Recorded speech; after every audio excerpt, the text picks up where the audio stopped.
Imagine waking up to headlines declaring that Canada might finally be done with its closest ally, the United States. A partnership that once defined the North American dream is now cracking under political and economic pressure. It's not just about trade disputes or tariffs anymore. It's about values, leadership, and the direction both nations are taking. Canada's message is subtle but powerful. We've had enough of the chaos coming from Washington. For decades, Canada and the US have shared everything: a border, a culture, and an economy worth trillions. But since Donald Trump's political comeback, Canadian leaders have started to quietly distance themselves.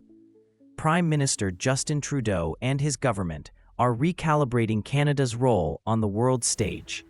They're looking less to Washington for leadership and more toward Europe and Asia for new alliances.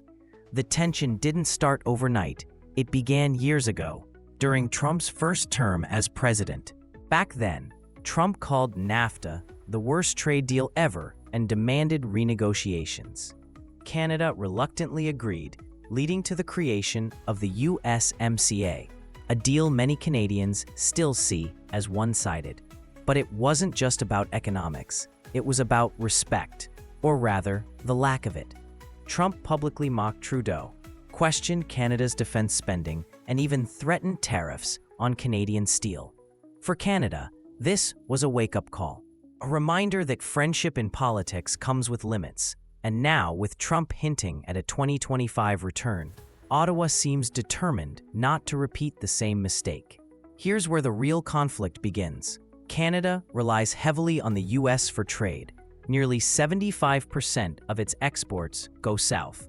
But what happens when your biggest customer becomes your biggest political risk? That's the question haunting Canadian policymakers as Trump's rhetoric turns increasingly isolationist. America first sounds great for the US, but it leaves allies like Canada scrambling to protect themselves. And with Trump questioning NATO, trade deals, and even climate accords, Canada's trust has started to fade. So, what's the plan? Ottawa is betting on diversification and resilience.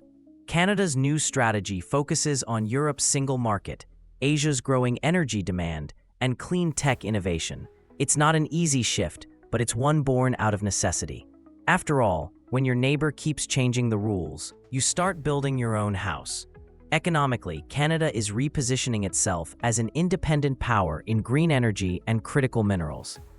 It's part of a long-term plan to make sure that no political shift in Washington can destabilize Ottawa's economy again. Politically, the Trudeau government is strengthening ties with NATO and the EU, sending a message of stability. In 2024, Canada signed new defense cooperation pacts with the UK, France, and even South Korea. This isn't an emotional breakup. It's a strategic repositioning. Canada is saying, we'll still be friends, but we're no longer dependent. Now let's analyze what's really at stake here. For decades, the US and Canada have symbolized harmony, a model of peaceful coexistence. But global politics has changed. The world is shifting from cooperation to competition. Nations are prioritizing sovereignty over solidarity, and Canada, for all its politeness, is no exception. By distancing itself from Washington's unpredictability, Canada is protecting its future economy. It's building alliances based on trust and shared goals, not political theater. Meanwhile, many Canadians are openly questioning whether the US is still the partner they once knew. Social media and polls show a growing sentiment. We love America, but not its politics. Now comes the reveal, the part most people don't see. Behind closed doors, Canadian officials are quietly preparing contingency plans for a post-American world.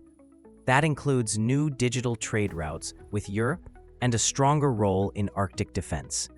Even Canada's oil exports are being redirected, with Asian buyers becoming a bigger priority than American ones.